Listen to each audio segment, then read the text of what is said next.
Hi everyone, this is a special episode that I've put together in order to make some important announcements and discuss the future of this series moving forward. After I update you on everything, I'll go over a bunch of the Q&A questions you guys asked in the last video. The first announcement that I have is that I have a website now.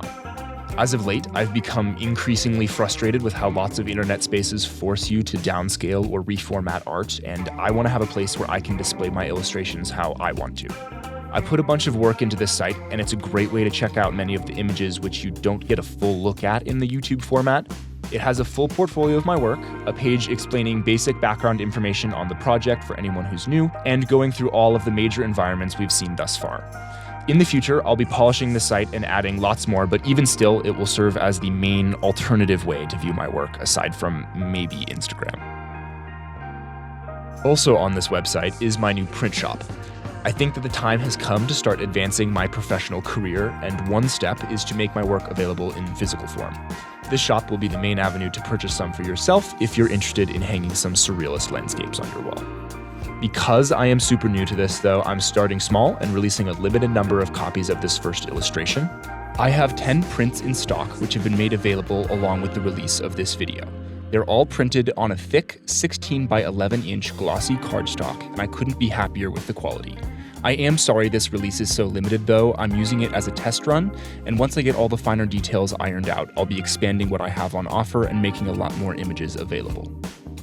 Once everything is up and running, I also plan on doing a limited release print for each main episode going forward, featuring one of my favorite illustrations from that installment. Once I've gotten all of this figured out, I'll update you with more detailed information. But in the meantime, if you'd like to snag a limited edition Isla project print, go check out my website. All right, final big announcement. And yeah, you probably saw it coming. I'm starting a Patreon for this series.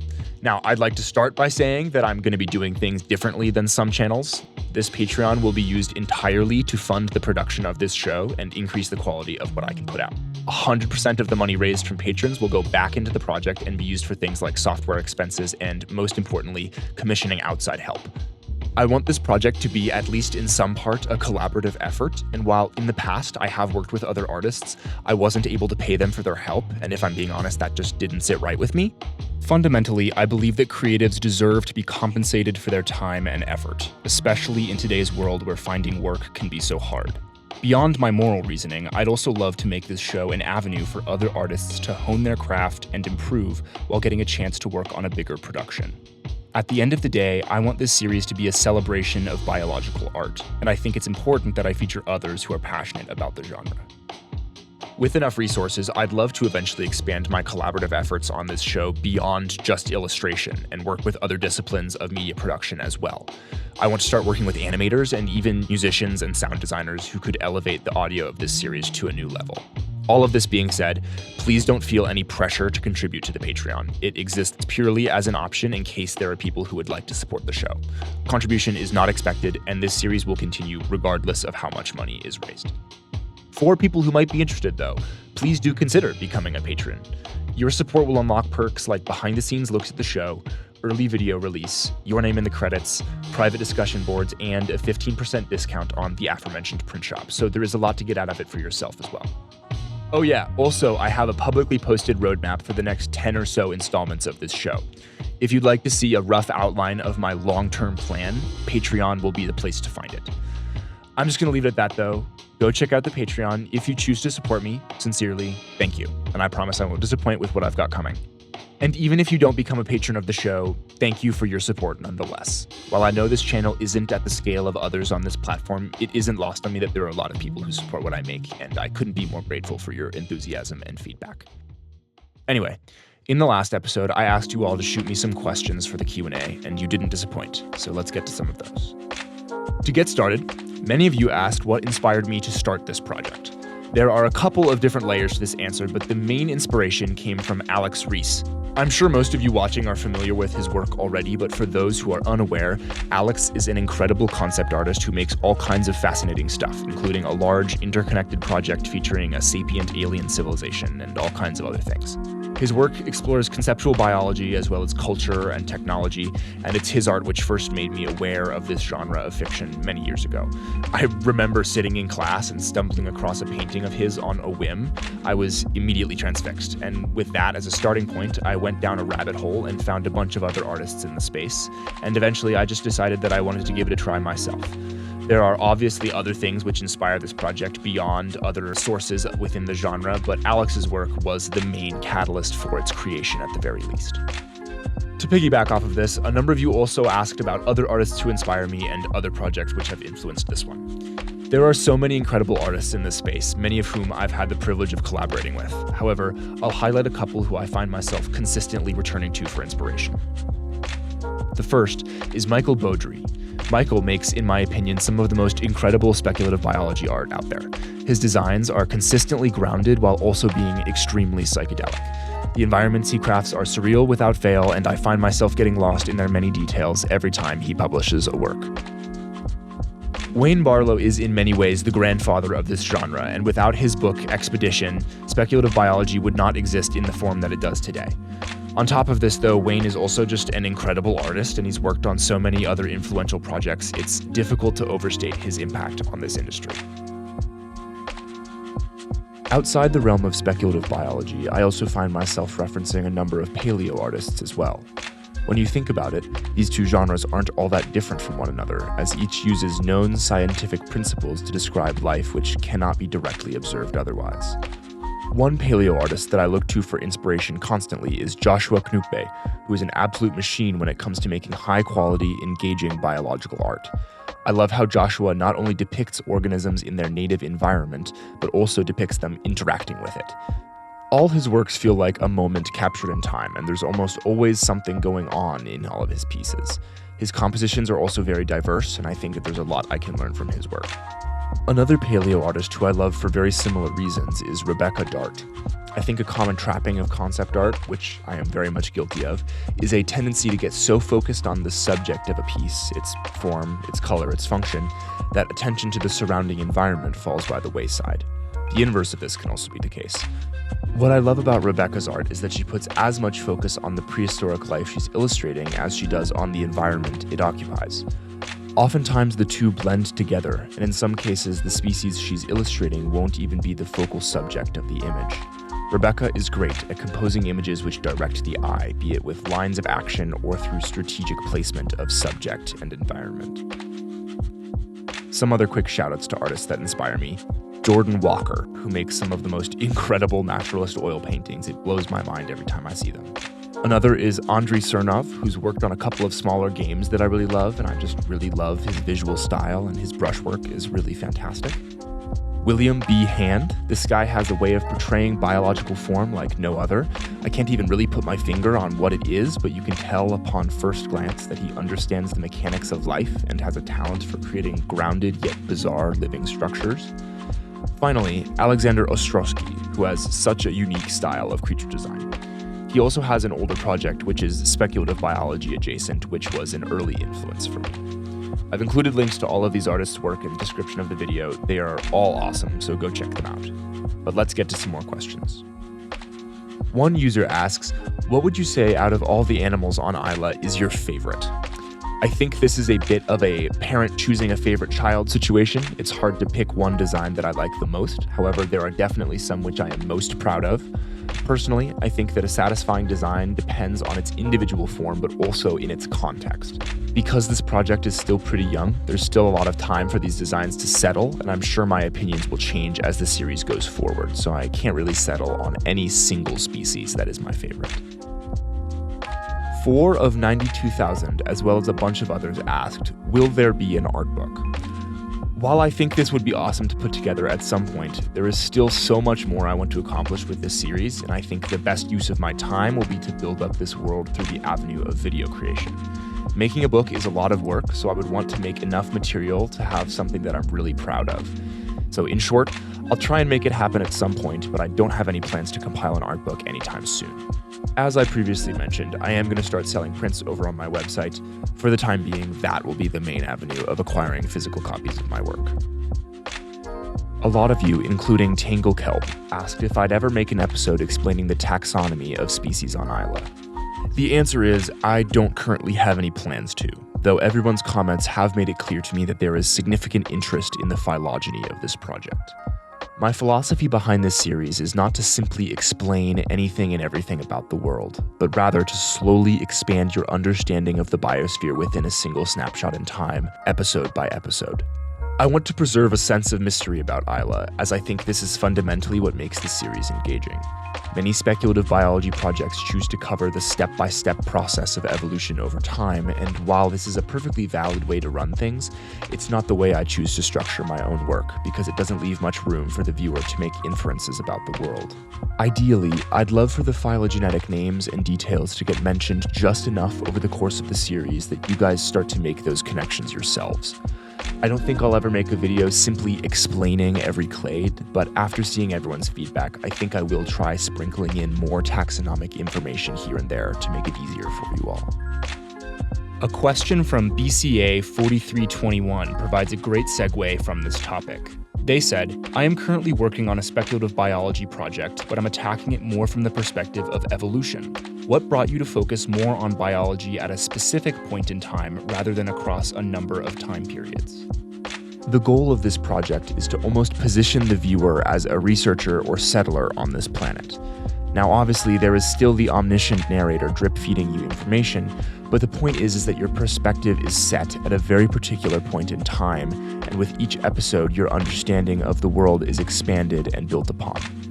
I choose to format the project like this because it helps me to dive much deeper into the biology of individual species and ecosystems, as they are largely unchanging on this timescale. Projects which span over millions or even billions of years are great for illustrating the evolutionary processes within a setting, but because they cover such huge periods of a planet's existence, they are often forced to brush past the finer details. At some point, I may start to push the temporal setting of this project either forward or backward, but first I want to firmly establish your understanding of the biosphere in this current period. As I also mentioned before, I want the appeal of this series to be its immersion, mystery, and the sense of discovery that comes with each episode. It's far more difficult to achieve these things when the viewer is a passive observer being guided through the entire history of life on a planet.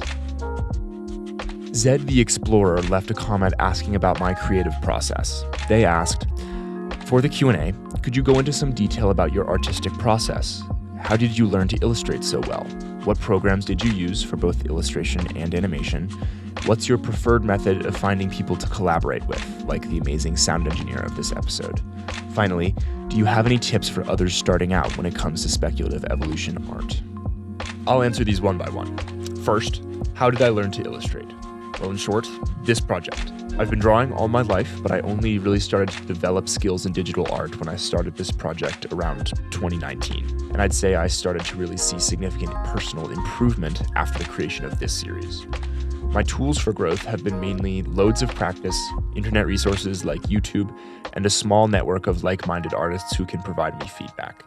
As for the tools I use, historically I've worked with Photoshop for painting. However, as of late, I find myself using Procreate more and more. I like how portable it is, and there are aspects of its interface and brush settings which I prefer to Photoshop. As for the other aspects of video creation, I largely use the Adobe suite for animation and editing.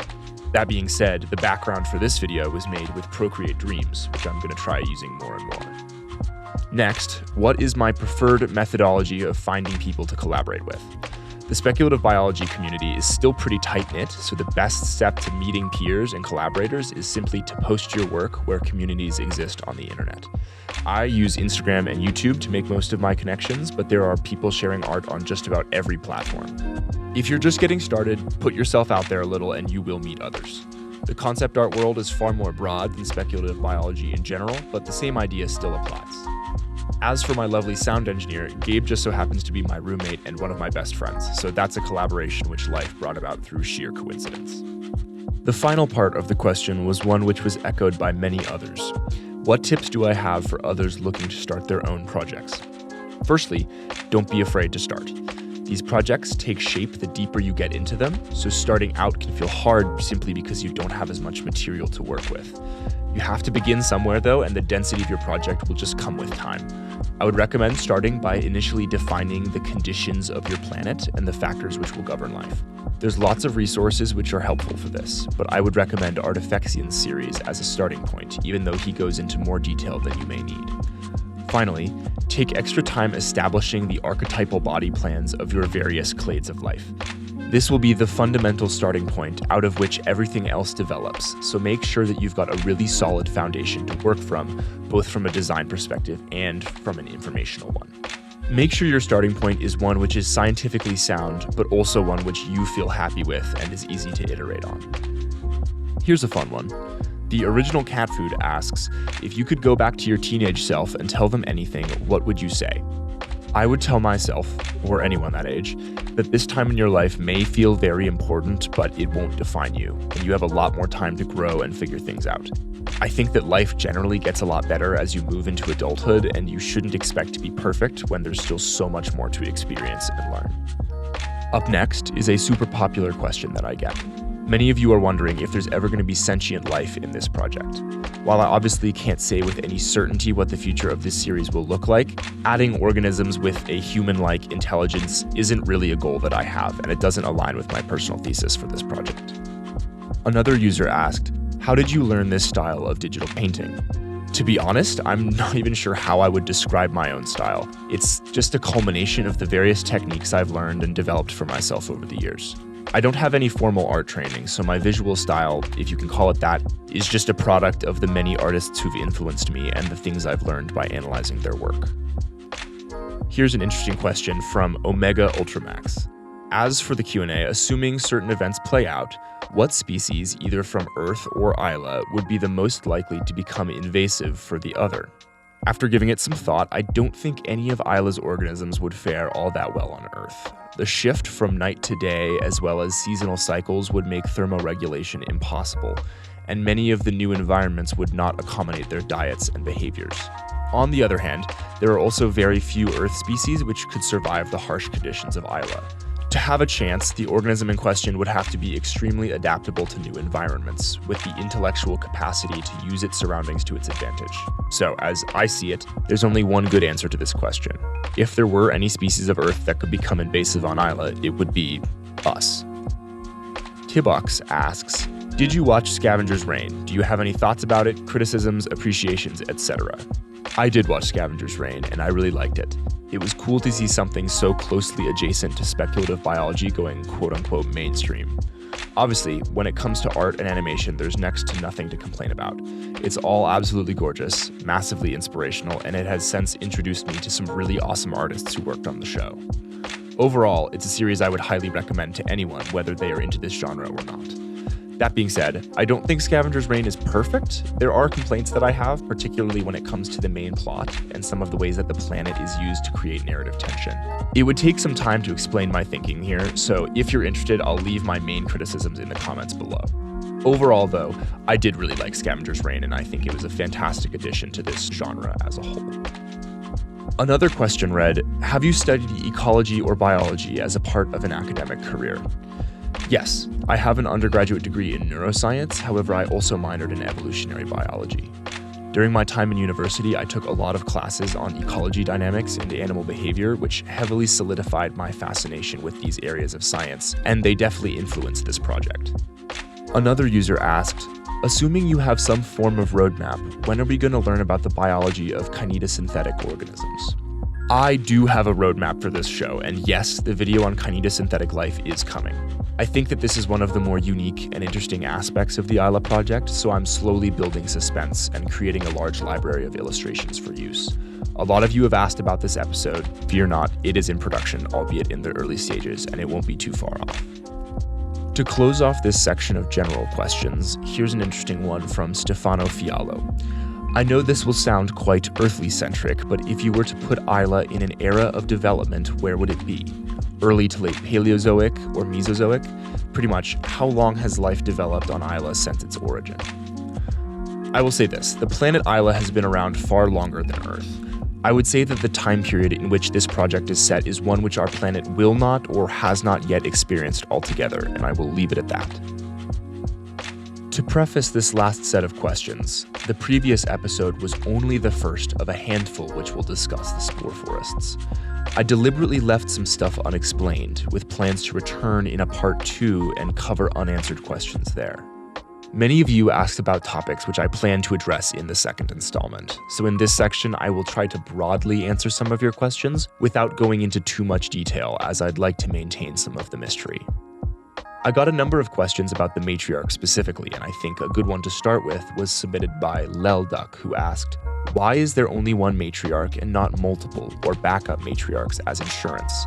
Is it like how humans only have one brain per individual, as in each matriarch has their own forest, and not the forest their own matriarch? To answer the second part of this question first, the matriarch can be thought of as just another component in the functioning of the overall superorganism, albeit a much more specialized and vital component in the network. I think it would be a mischaracterization to describe the matriarch as presiding over the rest of the forest per se, like a brain. It's easy to make the comparison to queens we see in bee or ant colonies, but in the case of the spore forest, the matriarch isn't a thinking organism. It isn't asserting any control over the other structures of the forest. To answer the first part of the question now, the number of matriarchs depends on the size of the superorganism in question. The forest used as the example in the last episode was only about 2.5 kilometers wide, which is pretty small, so it only featured a single matriarch. Certain Sordistrati platyphora colonies can grow to be nearly 30 times larger than this, and in these larger colonies we can see multiple matriarchs distributed across the forest. This maximizes the spread of gametes and adds redundancy to the stores of nutrients.